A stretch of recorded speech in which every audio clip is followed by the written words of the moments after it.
그 필리핀에는 이렇게 대도시만이 아니고 산쪽에 있는 그 산 속에 사는 원주민들이 많이 있거든요. 그래서 그 원주민들을 방문한 적이 있습니다. 근데 그 마을을 방문했더니 거기에 천국에 갔다 온 사람이 있다는 거예요. 예, 거기 천국 갔다 온 사람이 있다. 그래서 제가 호기심이 생겨가지고 제가 물어봤습니다. 예, 물론 거기는 뭐 영어도 안 통하는 곳이라서 이제 통역이 있었는데 제가 이렇게 물어봤어요. 천국이 어땠어요? 이렇게 물어보니까 그분이, 그 원주민이 아주 자그만 그 피그미 쪽 같은 원주민이 뭐라고 얘기하냐면 거기는요 너무너무 좋아요. 정말 너무너무 좋아요. 막 이렇게 얘기하는 거예요. 예, 그래서 제가 뭐가 좋냐고 물어봤어요. 거기 가니까 뭐가 좋으냐고 그랬더니 그 원주민이 이렇게 얘기하더라고요. 거기는요 바나나가 너무 많아요. 바나나가 너무 많아요. 이렇게 얘기를 하는 거예요. 바나나가 많아서 좋대요, 천국이. 여러분은 바나나에 별로 감동이 없으시겠지만 그 원주민은 천국에 가니까 바나나가 많다 그랬습니다. 저는 그 원주민이 정말 천국에 갔다 온 건지 잘 모르겠어요. 그리고 천국에 정말 바나나가 많은지도 가봐야 알겠습니다. 잘 모르겠습니다. 그러나 분명한 것은 여러분, 사람들이요 천국을 상상할 때, 하나님 나라를 상상할 때 자기 기준과 자기 상상 속에서 상상한다는 거죠. 이것은 하나님 나라를 오랫동안 기다렸던 유대인들에게도 마찬가지입니다. 그들도 그들이 상상하는 하나님 나라를 기다렸어요. 사람들은 하나님 나라 이런 이야기를 하면 의뢰이 하나님 나라는 굉장히 매우 웅대하고 화려하고 힘이 있고 우리가 원하는 것을 주는 그 무엇일까? 우리가 원하는 모든 것이, 우리가 기대하는 모든 것이 있는 그 무엇일 거라고 기대를 합니다. 그러나 정작 예수님의 행적과 그분의 가르침을 따라가다 보면 예수님을 따랐던 당대의 제자들은 매우 혼란에 빠졌어요. 오늘날 우리 현대인들도 비슷한 혼란에 빠지게 됩니다. 당대에 예수님을 따랐던 제자들은 이 예수님을 통해서 그토록 원했던 메시아 왕국, 어떤 메시아 왕국을 원했어요? 이들이 로마로부터 그들을 해방시키고 이스라엘의 영광을 되찾을 그런 정치적인 힘이 있는 메시아, 민족의 지도자, 그런 민중의 힘을 모으는 그런 정치적인 지도자인 메시아를 기대했어요. 그들이 생각하는 메시아, 그들이 꿈꾸는 하나님의 나라는 그런 것입니다. 그런데 예수께서는 그런 기대하고는 전혀 다른 길로 가셨어요. 예수님은 하나님의 나라의 복음을 처음에 선포하시고 인기가 막 올라가고 이러실 때 오히려 이상한 말씀을 자꾸 하십니다. 그분은 자꾸 이상한 말을 하세요. 내가 죽어야 된다. 내가 십자가에 죽을 것이다. 이스라엘 지도자들이 나를 팔아 넘길 것이다. 나는 십자가에 죽을 것이다. 그러나 사흘 만에 다시 살아날 것이다. 제자들은 이해할 수가 없었어요. 실제로 가룟 유다는 예수 그리스도를 그가 팔아넘기기로 결심했던 이유는 예수님께서 안 그래도 내가 자꾸 죽을 것이다 라는 얘기를 하시더니 마지막에 그 많은 사람들이 호산나를 외치고 사람들의 환영과 인기를 한 몸에 받고 예루살렘 성에 입성했던 그 결정적인 순간에도 예수님이 뭐라고 말씀하셨는지 아세요? 내가 죽을 거다 또 얘기하셨어요. 가룟 유다는 화가 나서 도저히 이거 소망이 없구나. 이분 잊어보니까 정신이 나갔구나. 이상한 짓을 하시는구나. 그리고 가룟 유다는 예수님을 팔아 넘깁니다. 가룟 유다가 처음부터 예수님을 팔아 넘기려고 했던 게 아니에요. 이건 기대하고 너무 안 맞는 거죠. 자꾸 이상한 말 하는 거죠. 정신 나간 분처럼 보이는 거죠. 소망이 없는 거예요. 가룟 유다가 처음에 예수님을 그렇게 따랐지만 실제로 예수님의 행적을 가만히 들여다보면요, 저는 우리 교회 성도들이 정말 성경을 진지하게 꾸준히 읽으시기를 정말 바라는데 실제로 예수님의 행적을 가만히 들여다보면 예수님이 말씀하시는 초기에는 좀 이해가 되고 인간적으로도 괜찮아 보여요. 막 기적을 일으키고 막 예수님 막 놀라운 일을 하시잖아요. 모든 사람들이 기대하는 사랑과 정의가 넘치는 그 화려하고 웅대한 하나님의 나라가 당장 나타날 것처럼 보여요. 그분의 처음 행적은. 초기의 행적은 이 기적을 막 일으키고 이러니까요. 그런데 성경 속에서 그 예수님의 행적과 말씀을 계속 따라가다 보면은 놀랍게도 반복되는 예고를 하시는데 마태, 마가, 누가에서 동일하게 나타납니다. 그 구절 중에 하나를 오늘 우리가 같이 읽은 거예요. 오늘 우리가 읽은 본문이죠. 그때부터 예수께서는 자기가 반드시 예루살렘에 올라가야 하며 장로들과 대제사장들과 율법학자들에게 많은 고난을 받고 죽임을 당해야 하며 사흘째 되는 날에 살아나야 한다는 것을 제자들에게 밝히기 시작하셨다. 이 말씀은 마태복음만이 아니라 마가복음 8장 31절, 9장 31절, 누가복음 9장 22절에도 거의 비슷한 내용이 반복적으로 나옵니다. 이 본문으로 끝나는 게 아니에요.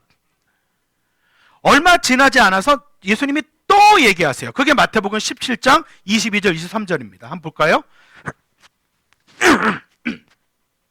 마태복음 17장 22절, 23절을 우리 같이 한번 읽어보겠습니다. 시작! 제자들이 갈릴리에 모여 있을 때에 예수께서 그들에게 말씀하셨다. 인자가 곧 사람들의 손에 넘어갈 것이다. 사람들은 그를 죽일 것이다. 그런데 그는 사흘째 되는 날에 살아날 것이다. 그렇게 말씀하시니 그들은 몹시 슬퍼하였다. 아멘. 여러분, 우리가 이거를 잘 봐야 되면 우리는 예수님의 이 말씀을 들으면 우리는 기뻐해요. 왜요? 스토리를 아니까. 예수님이 죽어도 우리는 괜찮아요. 왜요? 부활할 거 아니까. 예수님이 고난당해도 우리는 슬퍼하기보다는 감동받아요. 내 죄 때문이니까. 여러분, 성경을 읽게 보시면 안 돼요. 사실 이 제자들은 전혀 우리와 같지 않아요. 부활하실 것도 아직 모르고요. 그분이 죽으시는 죽음의 의미도 아직 몰라요. 그런데 그 자기 모든 거 다 버리고 따랐던 예수님이 자꾸 죽는데요. 살아야지. 그들은 어떻게 해요? 몹시 슬퍼합니다. 처음 우리가 오늘 읽은 본문이 나왔을 때 처음 예수님이 죽으시겠다는 말씀하시면 그때는 어떻게 했냐면 베드로가 그러면 절대로 안 됩니다라고 나섰다가 사탄아 내대로 물러가라라는 장면이 첫 장면이고, 이 두 번째 장면은 예수님이 또 그러니까 제자들은 어떻게 해요? 몹시 슬퍼합니다. 이 본문은요, 마태복음만이 아니고요, 마가복음 9장 30에서 32절, 누가복음 9장 43에서 45절에도 동일하게 반복돼서 나타나요. 근데 이걸로 끝나는 게 아니에요. 예수님께서는 또 한 번 더 얘기하세요. 마태복음 20장 17절부터 19절입니다. 예수님이 지금 세 번째 얘기하는 거예요. 사실 세 번째 얘기한 것은 성경에 기록한 것이 세 번이지, 예수님의 일거수일투족을 꼼꼼히 다 기록한다면 성경이 66권으로도 모자라기 때문에 사실은 더 얘기하셨을 가능성이 매우 높아요. 근데 성경에는 세 번의 얘기 나옵니다. 예수님이 마태복음 20장 17절에서 19절에서 뭐라고 말씀하세요? 예수께서 예루살렘으로 올라가시면서 12제자를 따로 곁에 불러놓으시고 길에서 그들에게 말씀하셨다. 보아라, 우리는 지금 예루살렘으로 올라가고 있다. 인자가 대제사장들과 율법학자들에게 넘겨질 것이다. 그들은 그에게 사형을 선고할 것이며, 19절은 다 같이요, 그를 이방 사람들에게 넘겨주어서 조롱하고 채찍질하고 십자가에 달아서 죽게 할 것이다. 그러나 그는 사흘째 되는 날에 살아날 것이다. 이게 마가복음 10장 32절부터 34절에 또 나오고요, 누가복음 18장 31에서 34절에도 또 나옵니다. 반복해서 나와요. 여러분, 성경을 읽어보셨죠? 마태, 마가, 누가복음에서 반복되어 나타나는 게 있어요. 그게 뭐예요? 바로 이거예요. 예수께서 자신이 죽고 부활하실 것이라는 것을 세 번이나 반복해서 말씀하셨다는 것이 마태, 마가, 누가복음에 동일하게 기록되어 있습니다. 마태, 마가, 누가복음의 거의 3분의 1 정도, 성경의 거의 끝부분은 예수님이 죽으신 그 일주일 분량의 내용이 거의 3분의 1 이상을 차지해요. 그렇다면 여러분, 이게 굉장히 중요하다는 거 아니겠어요? 이게 매우 중요한 사건입니다. 실제로 마태, 마가, 누가, 요한복음까지 하나님의 나라의 복음을 설명하고 있는데, 이 사복음서는 그 내용의 정점에서 모든 복음서에서 이야기가 반복적으로 나오는 것이 뭐냐면 예수님이 죽으신다, 그리고 사흘 만에 부활하신다는 얘기입니다. 하나님의 나라를 전하시고 그 나라에 들어가서 살 수 있는 복음, 그 기쁜 소식을, 그 놀라운 소식을 전하는 것이 예수님의 사역이었는데, 예수님은 그 사역을 이루는 데 있어서 자신이 죽고 부활하시는 것이 필수 불가결하다는 것을 말씀하고 계세요.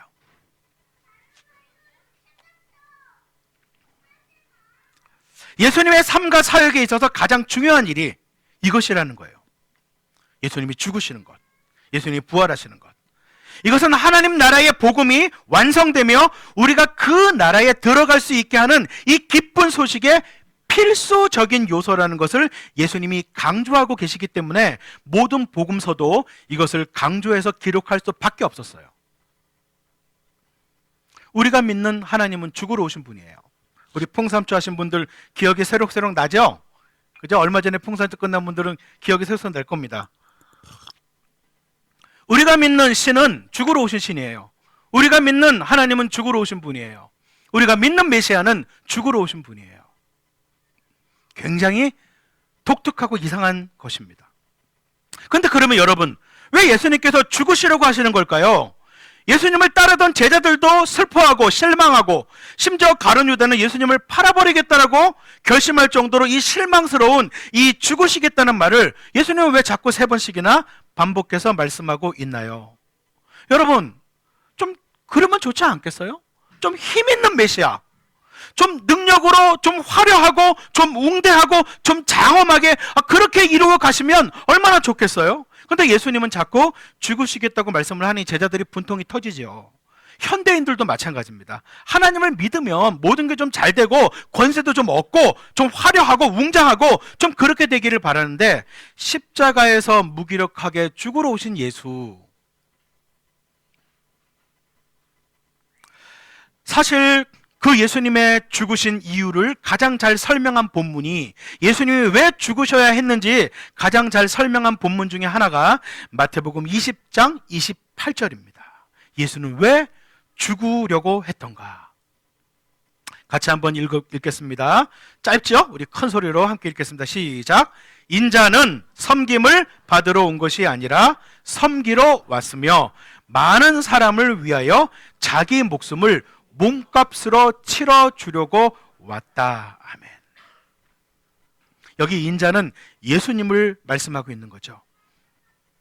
내가 온 이유는 섬김을 받아서 왕처럼 되려고 온 것이 아니라 오히려 낮아져서 종처럼 섬길 뿐만이 아니라 내 목숨을 많은 사람들의 몸값으로 치러주려고 왔다. 이렇게 말씀하시는 거예요. 이 말씀은 예수께서 세상을 어떻게 보고 계시는지를 분명하게 보여주고 있어요. 성경이 세상을 어떻게 보고 있는지를 분명하게 설명해 주고 있어요. 예수님의 관점은 이겁니다. 여러분 잘 들으십시오. 우리 모두는 하나님 나라가 아니라 세상의 나라, 인간의 나라, 사탄의 나라에 속해 있습니다. 예수께서 이 땅에 오셨을 때 이 땅에 있는 모든 사람들이 고통당하고 슬픔과 아픔 가운데 있는 이유는 그들이 하나님의 공의와 하나님의 사랑이 다스리는 그런 나라에 살고 있는 것이 아니라 세상의 나라, 사람의 나라, 그리고 우리 눈에 보이지 않는 또 다른 영적 존재인 사탄의 나라에 속해 있기 때문에 그들을 하나님의 나라로 다시 데려오기 위해서는 예수께서 몸값을 지불해야 된다는 거예요. 이게 영어로는 랜섬, 유괴당한 자의 몸값을 지불하고 사오는 것을 말하는 거예요. 그러니까 여기에 몸값이라는 것은요, 이미 팔려있는, 이미 유괴당해 있는 자에게, 그러니까 이 몸값을 지불하기 전에 전제가 뭐예요? 이미 팔려 있어야 돼요. 이미 유괴당해 있어야 돼요. 그게 전제예요. 그런 자를 몸값을 지불하고 되사오는 것, 이 예수님께서 몸값을 지불하신다는 의미입니다. 우리 모두는요, 실제로 공의와 사랑이 넘치는 세상에서 살고 싶어 해요. 그러나 우리가 살고 있는 세상을 우리가 보면 사람이 주인이고 돈이 주인이고 세상이 주인 되어서 돌아가고 있는 우리 세상을 보게 됩니다. 우리가 살고 있는 세상은 겉으로는 발전되어 가는 것처럼 보여요. 그 이면에는 항상 진한 어두운 그림자가 함께 가고 있습니다. 의학이 발달되는데 상상할 수 없는 질병이 생겨나요. 과학이 발달되는데 환경은 파괴되어져요. 자동차는 고급스럽게 만들어지는데 교통사고는 증가해요. 항상 발전하는 것처럼 보이지만 그 이면에는 진한 어두운 그림자가 함께 가고 있는 것을 보면서 결국 인간의 문명은 제로섬 게임처럼 늘 변함없이 깨어지고 망가진 모습이 인류의 역사와 문명입니다. 이런 세상 속에서 지난 2000년 전에도 지금도 살고 있는 우리 인간들을 향해서 하나님께서 하고 싶으셨던 것은 세상의 나라, 인간의 나라, 사탄의 나라에 속해서 그 속에서 살 수밖에 없는 우리를 빼내어서 건져내어서 그분의 나라, 하나님의 나라에 데려오고 싶으셨던 것이죠. 그렇게 하기 위해서는 예수님이 몸값을 지불해야 된다는 것이에요. 물론 우리는요, 자유인인 것처럼 생각해요, 스스로. 난 자유롭게 살아가는데요? 나는 자유인인 것처럼 살아가지만, 그러나 실제로 우리를 가만히 들여다보면 세상의 가치관과 세상이 요구하는 것으로부터 실제로 우리는 자유하지 못해요. 그런 삶을 살아가고 있는 우리들을 빼오기 위해서 우리 모든 인간들의 몸값을 하나님 자신이 지불할 수밖에 없었던 것이죠. 여러분, 예수님의 참 독특한 주장은 제가 좀 자주 말씀을 드리는데, 예수님의 참 독특한 주장, 그리고 진실인 그 주장은 당신이 하나님이라고 계속 말씀하세요. 예수님은 본인이 하나님이라고 말씀하시면서 나는 인류가 지고 있는 모든 몸값을 지불하기 위해서 이 땅에 왔다. 내 생명을 인간을 위해서 주겠다. 그게 바로 예수님께서 죽으시겠다고 결심하신 것이었어요. 여러분, 잘 이해하셔야 됩니다. 지금 내가 살고 있는 세상 괜찮은 세상이고, 지금 내가 살고 있는 세상 만족스러운 세상이고, 나는 이 세상에서 영원히 잘 살았으면 좋겠어. 그 사람에게는 하나님의 나라는 의미가 없어요. 왜 이 나라에서 하나님의 나라로 옮겨가요? 이 나라도 충분한데. 여러분, 이 나라에서 하나님 나라로 옮겨가는 것은 이 나라가 만족하지 않기 때문이에요. 이 나라가 온전하지 않기 때문이에요. 이 나라가 제대로가 아니기 때문이에요. 그런데 이 나라가 저 나라랑 거의 비슷하게 괜찮고, 이 나라가 심지어는 저 나라보다 좋으면 안 가야죠.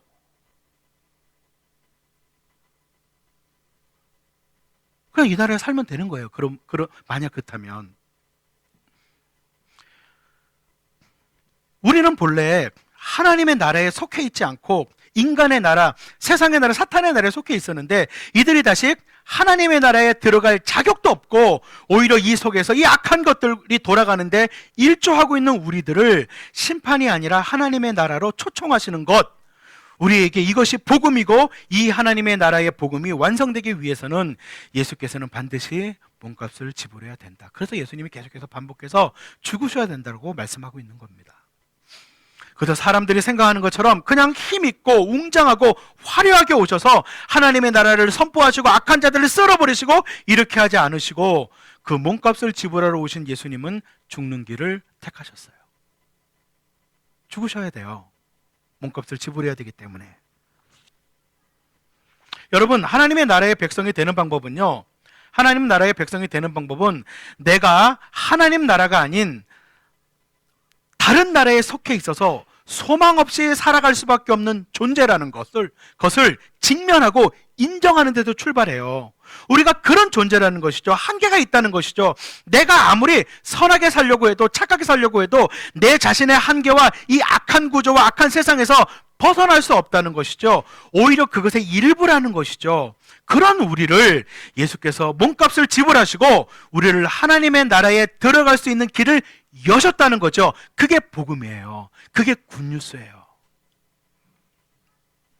그러니까 여러분, 예수님이 이 땅에 오셨을 때 힘 있는 자들, 세상 권세를 누리는 자들, 자기 재물이 전부라고 생각하는 자들이 예수님을 환영하는 걸 보셨어요? 그렇지 않죠. 왜요? 그런 사람들은 이 세상이 충분하니까, 이 세상이 충분히 만족스러우니까.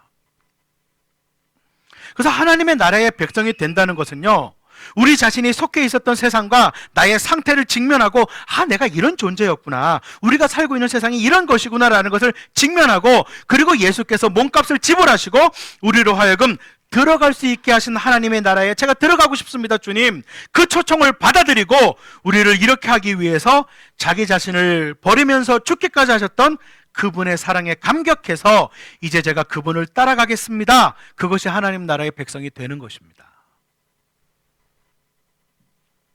여러분, 오늘날 우리가 복음을 얘기할 때, 우리가 복음을 이야기할 때 사람들로 하여금 우리가 속해 있는 세상이 얼마나 악하고 그 속에서 우리가 얼마나 함께 악한 구조 속에 들어가 있는지를 얘기하지 않고 그냥 예수 믿으면 천당 간다고라고만 얘기하면 그것은 예수님께서 말씀하고 계시는 것을 제대로 전달하는 게 아니에요. 아니, 여기도 괜찮은 나라인데 몸값을 지불해요. 그래서 어떤 사람들은 우리 교회는 이런 분들이 한 분도 없으리라고 저는 믿어요. 근데 어떤 사람들은 예수를 믿으면 어차피 난 천국 갈 거니까, 난 천당 갈 거니까 이 악한 세상 속에서 벗어난 존재로 살기 위해서 피 흘리기까지 싸우지 않아요. 그래서 세상과의 싸움은 피하고 일주일에 한 번씩 교회 와서 회개만 하면 된다고 생각하는 사람들이 너무나 많아요. 그래서 어떤 분들은 주일 예배가 일주일에 한 번씩 영적 목욕하는 날이에요. 교회는 영적인 목욕탕이죠. 일주일에 한 번씩 교회 와서 늘 같은 회개를 반복하는 인생. 그게 아닙니다. 주님이 그렇게 가르치지 않았어요. 로마서를 제대로 읽어보세요. 바울이 우리에게 뭐라고 얘기하는지. 의의 병기로 너를 들여라. 죄 가운데 거할 수 없다. 주님, 로마서 계속 강조하잖아요. 로마서 전체를 봐야죠. 예수님이 그렇게 가르치지 않으셨어요. 주님은요, 몸값을 지불하시고 우리를 세상의 나라, 인간의 나라, 사탄의 나라에서 빼냈다고 말씀하세요. 그래서 우리는 이 세상의 나라에서 하나님의 나라를 드러내기 위해서 이제는 사는 거라고. 교회는 영적인 목욕탕이 아니고 함께 훈련받고 함께 나아가 싸우는 하나님의 나라의 군대, 아미 오브 갓, 십자가의 군병이라고 말씀하시잖아요. 우리는 목욕탕에 나오고 있는 게 아니에요. 처음에 연약할 때, 그리고 내가 신앙이 어릴 때, 아니, 신앙이 굳건하고 강해도 넘어질 때 있습니다. 쓰러질 때 있습니다. 실패할 때 있습니다. 싸우다가 질 때 있습니다. 그것이 없다는 게 말씀드린 게 아니에요. 그것을 없다고 말씀드린 게 아니라 제가 말씀드린 것은 그것을 당연하게 여기지 말라는 거예요. 그건 당연한 게 아닙니다. 오늘날 교회에서 가장 잘못하는 게 뭐냐면 우리는 질 수밖에 없습니다. 아니, 주님이 우리를 구원하신 게 세상과 싸워서 이기라고 구원하셨고, 죄와 싸워서 이기라고 구원하셨고, 어둠의 권세 가운데서 빛의 잔으로 빛과 소금 역할을 드러내라고 불러내셨는데, 우리는 자꾸만 빛과 소금이 될 수 없습니다. 이길 수 없습니다. 질 수밖에 없습니다. 이러고 산다고요. 그게 아니라는 거예요. 질 때도 있고 실패할 때도 있고 넘어질 때도 있어요. 누구나 다 그래요. 저도 그렇고요. 그런데 그거를 당연하게 생각하는 건 이상한 거예요. 그건 성경적으로 생각하는 게 아닙니다. 근데 너무나 많은 사람들이 당연하게 지는 게 마땅하고, 당연하는 게 죄 지는 게 마땅하고, 당연하게 쓰러지는 게 마땅하다고 생각하면서 살아가요. 그것은 영적인 패배주의인데 성경은 영적인 패배주의를 가르치지 않습니다. 주님이 뭐라고 말씀하십니까? 내가 세상을 이겨노라, 담대하라. 주님은 그렇게 말씀하시는 분이세요.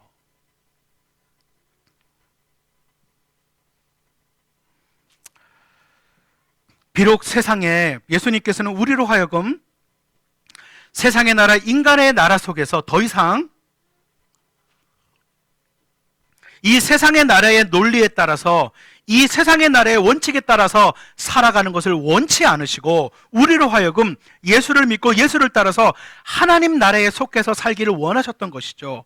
비록 우리가 아직 완전한 하나님 나라에 들어가지 못해서 이 세상 속에 있다 할지라도 세상의 논리와 세상의 가치관과 세상의 방식을 따라가는 것이 아니라 이미 우리는 하나님의 나라로 옮겨진 하나님의 백성이기에 하나님 나라의 논리와 하나님 나라의 가치관과 하나님 나라의 방식으로 살기를 원하시고 그렇게 살 수 있다고 말씀하시는 거죠. 그래서 예수를 믿는다, 구원을 받는다, 이것은 동일하게 하나님 나라 백성이 된다는 말과 같은 것입니다. 그래서 우리가요, 예수를 믿었을 때, 우리가 예수를 따르기 시작할 때 우리는 그분의 고난과 그분의 십자가와 그분께서 행하셨던 일에 의지해서 감히 자격이 없는데 그 나라 백성이 되어서 살아가는 것이에요. 근데 문제가 있어요. 근데 저와 여러분의 고민이 이겁니다. 문제는 뭐냐면 이 예수님이 예수를 따르는 우리에게도 같은 것을 요구하신다는 거예요. 여러분, 마태복음 16장 24절 25절을 보세요.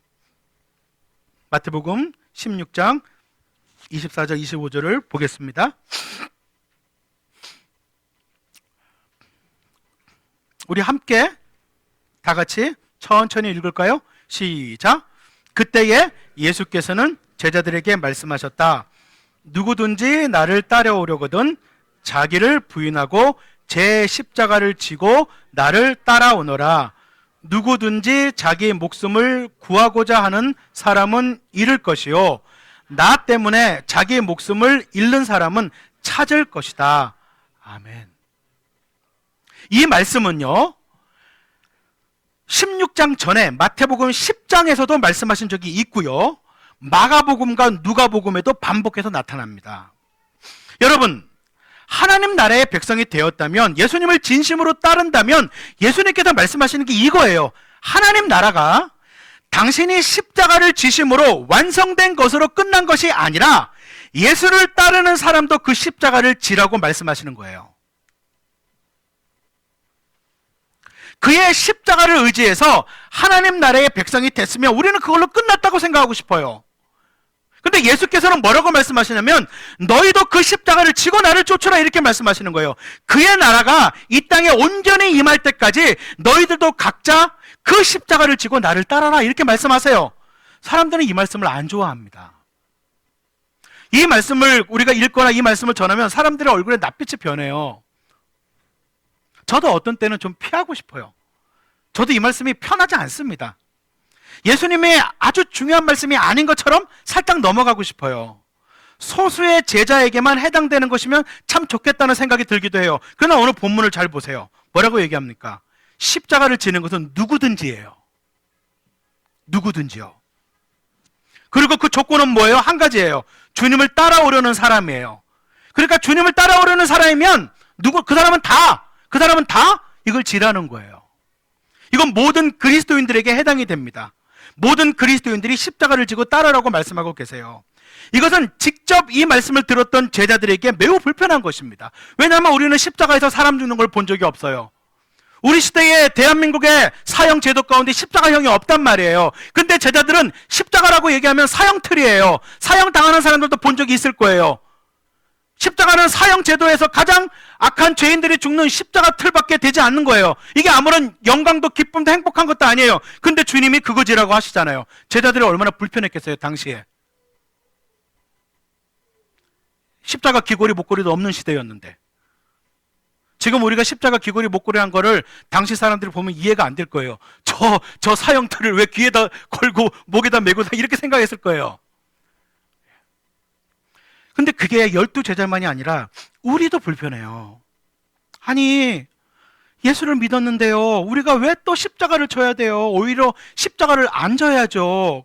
이제부터는 좀 화려하게, 능력 있고, 힘 있고, 멋있게, 축복도 넘치게 십자가를 벗어던지고 살아야죠. 그래야 되는 거 아닌가요? 근데 그거를 지고 따라오라고 예수님이 복음서에 반복해서 말씀하세요. 마태복음에 있는 것이 아니라 사복음서에 예수님이 반복해서 말씀하세요. 그러니까 현대인들이 이 말씀을 좋아할 리가 없습니다. 이건 좀 덮어주고 싶어요. 그러나 저는 우리가 살고 있는 현대 사회 속에서도 이 예수를 따르기 위해 자신들의 길을 가고 있는 사람들을 저는 만납니다. 우리 교회도 있고요. 현대 사회 속에서 여러분 제자들은 누군 것 같아요? 여전히 자기를 부인하고 십자가를 지고 예수를 따라가는 사람들입니다. 그들이 진정한 그리스도인들이고, 그들이 진정으로 구원받은 사람들이고, 그들이 진정으로 하나님 나라의 백성입니다.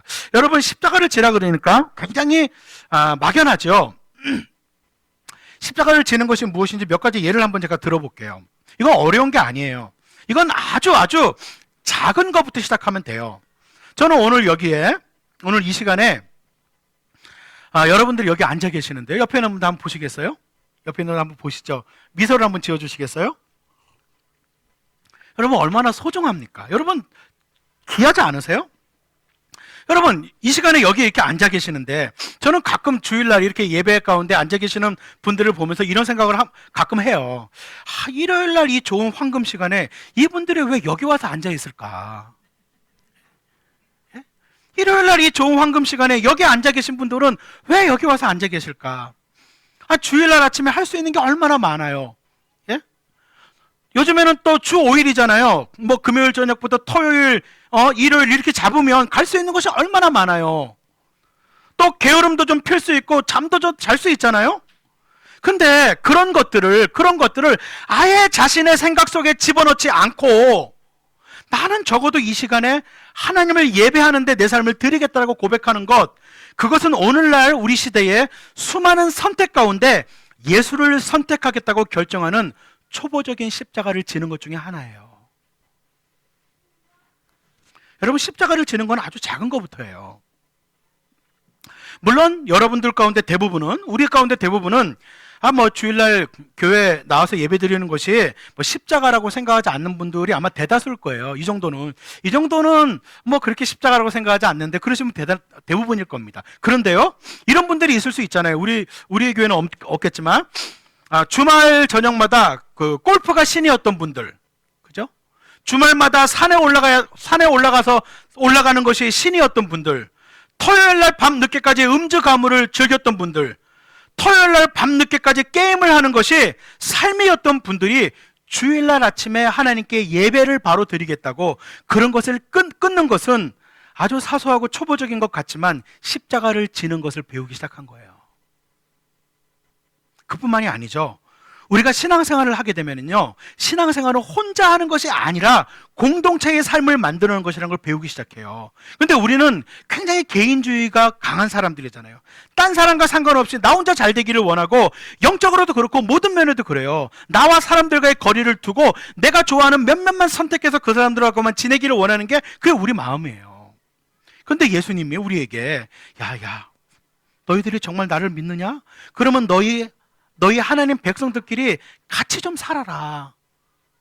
근데 우리가 주님한테 이렇게 얘기해요. 주님, 쟤는 싫은데요? 쟤는 싫어요. 그래도 같이 살아라. 그런데 그걸 받아들이는 것은 쉽지 않아요.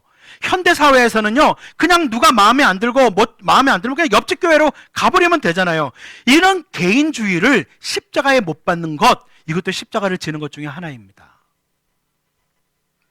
뿐만이 아니라 더 좋은 대우를 받을 수 있는 직장인이 그럼에도 불구하고 더 의미 있고 하나님께서 나에게 요구하시는 어떤 길을 택했을 때 그것은 십자가를 지는 것입니다. 뿐만이 아니라 경쟁이 치열한 사회 속에서, 직장 생활의 이 치열하고 어려운 삶 속에서, 그 속에서 하나님의 나라의 법도가 운행되지 않음에도 불구하고 세상의 법도가 운행됨에도 불구하고 욕심과 권력과 정말 치사하고 잔인한 일들이 벌어지는 그 바닥 속에서, 그 속에서 내가 들어가서 타협하지 않고, 내가 하나님의 나라의 백성이기 때문에 내가 어느 정도까지는, 이 선까지는 갈 수 있지만 그 선까지는 내가 갈 수 없다라는 자기 스스로 만들어 놓은 그 선을 지킬 뿐만이 아니라 자기가 속한 사회와 그곳을 하나님의 뜻을 따라서 변화시키려고 애를 쓰고 있는 그들의 처절한 싸움이 우리 일터에 있는 사람들은 다 경험해요.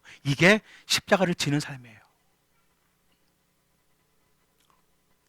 이 치열하고, 경쟁이 치열하고 정말 치사하기도 하고 하나님의 원리와 하나님의 원칙하고는 전혀 상관이 없는 이 일터와 직장과 이 세상 속에서 내가 그래도 하나님 나라 백성이기 때문에 이 선은 내가 넘어가도 저 선까지는 내가 넘어갈 수 없다라고 자기 선을 지키고 그 속에서 무언가 작은 변화라도 이루어내기 위해서 애쓰며 사는 사람들, 그 십자가를 지는 겁니다. 십자가의 삶을 사는 겁니다.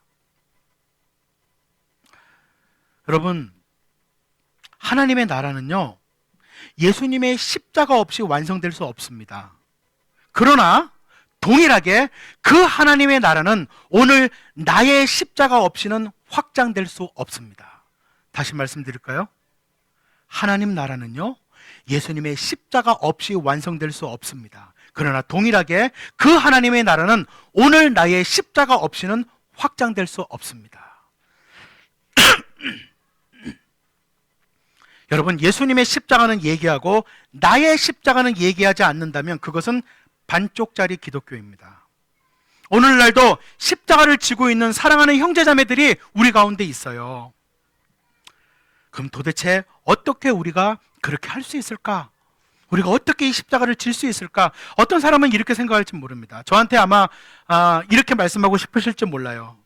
아니, 목사님, 하나님을 믿으면, 예수를 믿으면 돈이 나오든지 뭔가 좋은 게 나온다고 해도 사람들이 믿을까 말까인데, 예수를 믿고 십자가를 지고 따르라고 그렇게 얘기하면 사람들 안 와요. 목사님 큰 교회 하기 힘들겠네, 이렇게 얘기하고 싶은 분이 있을지 몰라요. 그러나 여러분, 도대체 우리같이 평범한 사람들이 왜 예수 믿고 돈도 벌고 잘 살고 건강하고 복 받고 이런 말들을 따라가지 않고 왜 우리가 십자가를 진다고 하는 이 예수님의 말씀을, 이 우리가 듣기에도 부담스러운 말씀을 우리는 왜 받아들이고 믿고 따라갈 수 있을까요? 그 이유가 있어요. 첫 번째는, 그 이유는 하나님, 오늘 제가 우리 대철 형제하고 절대로 짜고 치지 않았습니다. 절대로 짜고 친 게 아닙니다. 예. 그런데 오늘 찬양이 오늘 나누려고 하는 성경 구절을 그대로 우리 같이 불렀어요. 그게 마태복음 13장 44절 46절이거든요. 같이 한번 볼까요? 제가 한번 읽어드릴게요. 하늘나라는 밭에 숨겨놓은 보물과 같다. 어떤 사람이 그것을 발견하면 제자리에 숨겨두고 기뻐하며 집에 돌아가서는 가진 것을 다 팔아서 그 밭을 산다. 또 하늘나라는 좋은 진주를 구하는 상인과 같다. 그가 값진 진주 하나를 발견하면 가서 가진 것을 다 팔아서 그것을 산다. 아멘. 여러분, 우리가 어떻게 십자가를 지고 따라오라는 예수님의 말씀을 받아들이고 따라갈 수 있는가? 그 이유의 첫 번째가 뭐냐면 하나님 나라는 보물이라는 것을 발견했기 때문에. 여러분, 왜 많은 사람들이 십자가를 지는 것을 그렇게 어려워하지 않고 오히려 십자가를 지는 것을 달게 지고 예수님을 따르는지 아세요? 그것은요, 하나님의 나라가 보물이기 때문입니다. 너무나 소중한 것이기 때문에 그렇습니다. 이 두 가지 보물의 비유, 이 보물의 비유와 값진 진주의 비유에 반복된 표현이 뭐예요? 두 개 다 반복되는 표현이 뭐죠? 가진 것을 다 팔아서예요. 어우, 똑똑하네. 예. 가진 것을 다 팔아. 이게 반복되어져요. 이것은요, 우리 삶의 어떤 한 부분만 팔아서는 안 돼요. 우리 삶의 어떤 일부분만 팔아서는 안 돼요. 어떻게 해요? 내 인생 전부를 다 팔아서 살만한 가치가 있는 게 하나님의 나라예요. 근데 여기 특별히 밭에 숨겨진 보물을 산 사람은요, 기뻐하며 집에 돌아갑니다. 여러분, 가진 것을 다 팔아서 이러면 두려워요. 그죠? 가진 것을 다 팔아서 그러면 굉장히 두렵습니다. 그러나 가진 것을 다 팔아서 산 것이 그거보다 몇 배, 몇백 배, 아니 몇천 배 귀한 보물이라는 것을 정말 안다면, 모르니까 그렇지 정말 안다면 어려운 일이 아니잖아요. 그러니까 우리 신앙의 관건은요, 왜 내가 아직도 아까워하느냐, 내가 왜 아직도 내 인생을 주님께 못 드리냐, 관건은 이거예요. 여러분들 하나님 나라를 아직 모르시는 거예요. 하나님의 나라가 아직 진짜 보물이 아닌 거예요. 진짜 보물이 아닌 거죠. 여러분, 모르니까 그렇죠. 정말 알면 그거 아깝지 않잖아요. 우리가 정말 생각해 봐야 될 것은 팔아야 할 내 거를 계산하고 앉아있는 게 아니고요, 하늘나라가 얼마나 값진지를 따져봐야 되는 거예요. 관건은 하나님의 나라의 가치예요. 왜 내 삶을 드리기를 아까워하고 왜 십자가를 지기를 두려워하느냐면 그 가치를 모르기 때문에. 하나님의 나라의 가치는 모르겠는데 내가 팔아야 할 것만 계산이 되니까 두렵죠. 아깝지요. 안 그렇겠어요? 얼마나 아깝겠어요. 그러나 하늘나라는 발견한 자에게만 가치를 드러냅니다. 보물은 보는 눈이 있어야만 알아보는 법입니다. 그것을 발견한 자는 아까워하지가 않죠. 실제로 십자가를 제대로 지는 그리스도인들은 이거를 발견한 사람들이에요. 그래서 십자가, 성경을 읽어보세요. 왜 그 많은 사람들이 십자가를 지고 즐거워하고 노래 불렀는지, 왜 오늘 여기에 보물을 발견한 자가 기뻐하며 돌아갔는지, 그 보물의 가치를 알았기 때문이죠. 십자가를 제대로 지는 그리스도인들이 힘들 때 있습니다. 힘들 수 있습니다. 여러분, 우리 그걸 부정할 수 없어요. 그러나 그들 마음속에 다른 기쁨이 있어요. 세상에 무엇으로도 얻을 수 없는 놀라운 것을 얻었기 때문에 내가 가진 것을 다 팔아서 내가 주를 따르겠다, 그 기쁨이 우리 가운데 있는 것이죠. 세상의 불완전함과 악함을 진실하게 보면 볼수록 우리를 불러주신 그 하나님의 사랑이 깊어져요. 예수님을 더욱더 깊이 알아가면, 흠모하면 흠모할수록 내가 그분을 위해서 십자가를 질 수 있는 것이 자랑스러워집니다. 점점 시간이 지나면 지날수록 내가 만난 이 하나님의 나라의 복음이 보물이며 값진 진주라는 것을 깨닫기 시작하는 것이죠. 그러니까 십자가를 질 수 있죠. 안 그러면 못 져요. 여러분, 교회에 10년, 20년을 다녀도요, 이 하나님의 나라의 가치를, 이 하나님의 나라의 보물을 아직 발견하지 못했다면 십자가를 질 수 없어요.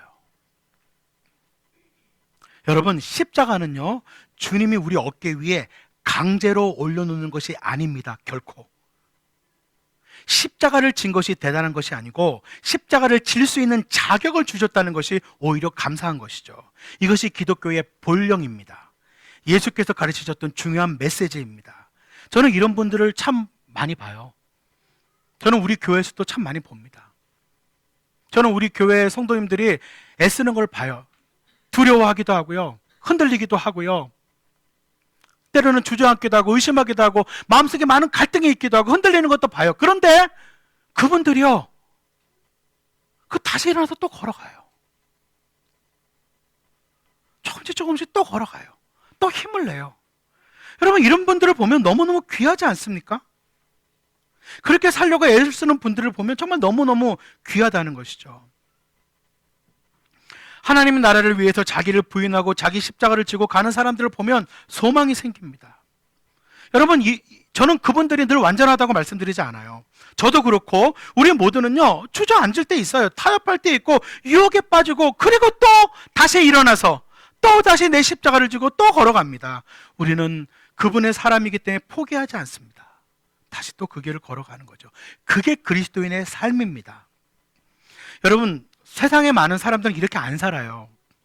세상에 많은 사람들이 이렇게 갈등하지 않는다고요. 그냥 세상 속에 살면 되잖아요, 그 사람들은. 근데 우리는 세상 속에 있으면서도 하나님의 나라를 따르기 때문에 갈등 구조 속에 있을 수밖에 없는 사람이 그리스도인이에요. 여러분, 우리가 갈등하는 게 당연하다고요. 우리가 고민하는 게 당연하다고요. 우리의 마음속에 갈등과 고민하는 게 당연하다고요. 왜요? 우리는 갈등 구조 속에 살 수밖에 없는 사람이에요. 왜요? 세상 나라에 살면서도 하나님의 나라의 백성으로 살기 때문에. 세상 사람들은 일중 구조예요. 그냥 따라가면 된다고요. 그래서 여러분, 우리 속에 참 이것이 갈등이 되고 피곤하고 어려운 일이 있습니다. 때때로 우리도 쉬고 싶고 타협하고 싶고 우리가 바보같이 여겨질 때가 있습니다. 비록 이 하나님의 나라가 보물이라는 사실을 알았음에도 불구하고 때때로 힘에 겨울 때가 있어요. 그래서 한 가지 더 기억하셔야 돼요. 우리가 이 길을 갈 수 있는 이유의 첫 번째는 이것이 보물이기 때문이고, 또 하나는 뭐냐면 그분이 알아주시기 때문입니다. 하나님이 우리를 알아주시기 때문에 그래요. 마태복음 10장 32절에 보면 뭐라고 말씀하세요? 누구든지 사람들 앞에서 나를 시인하면 나도 하늘에 계신 내 아버지 앞에서 그 사람을 시인할 것이다. 여기 시인한다고 하는 단어는요, 공개적으로 선언한다는 단어예요. 여러분, 신앙은요, 마음에 품는 것이 맞지만 신앙을 마음속에 품게 되면 그것은 반드시 겉으로 나오게 됩니다. 신앙은 공개적일 수밖에 없어요. 신앙은 절대로 자신의 집에 액자로 걸어놓을 수 없습니다. 신앙은 내 마음속에 있지만 그것은 반드시 나오게 됩니다. 근데 이게 불편하잖아요. 세상의 나라, 인간의 나라에 살아가고 있는 내가 하나님의 나라에 속했다고 하는 것을 드러내는 일, 티내는 일, 보여주는 일은 불편한 일이라고요. 그러나 내가 그분의 사랑을 받았기 때문에 내가 하나님의 나라의 백성이라는 걸, 하나님의 다스림을 받고 있다는 것을 부인할 수 없어서 사람들 앞에서 나는 하나님의 나라에 속했습니다, 나는 세상에 속한 방식대로 살아갈 수 없습니다, 그 선을 넘는 것은 하나님의 나라의 백성으로 넘을 수 없는 선입니다 라고 자기 선을 그을 때, 그것이 바로 사람들 앞에서 주님을 시인하는 것입니다. 그럴 때 예수께서 그것을 보세요. 그리고 마지막 날에 우리가 하나님 앞에 설 때에 예수께서 우리를 하나님 앞에 시인하세요. 공개적으로. 아버지, 이 사람은요, 하나님 나라 백성이었어요. 그 어렵고 힘든 생활 속에서 하나님의 뜻을 따라가려고 부단히 애를 썼어요. 실패도 좀 한 걸 알지만, 타협할 때도 있었지만, 그러나 끝까지 십자가를 지고 나를 따랐던 나의 제자입니다. 예수님이 공개적으로 시인한다고요. 말씀을 맺겠습니다. 사랑하는 성도 여러분, 낙심과 좌절이 우리를 붙잡지 못하는 이유는 우리가 만난 하나님의 나라가 보물이기 때문이에요. 그 하나님의 나라의 주인이신 하나님이 우리를 보고 계시기 때문에 그렇습니다. 그분은 우리의 분투를 보고 계시고, 우리가 그분을 시인하려고 애쓰는 것을 보고 계시고, 우리의 삶에 동참하십니다. 그래서 우리가 이 길을 계속 걸어가는 거예요. 우리는 이 모든 것을 마치는 날 하나님 아버지를, 그리고 예수님을 대면하여 볼 것입니다. 여러분, 그날까지 낙심하지 마시고요, 좌절하지 마시고요, 우리를 지켜보고 계시는, 우리 안에 함께 하시는 그 예수님과 함께 여러분의 걸음을 꿋꿋이 걸어가시기를 예수 그리스도의 이름으로 축원합니다.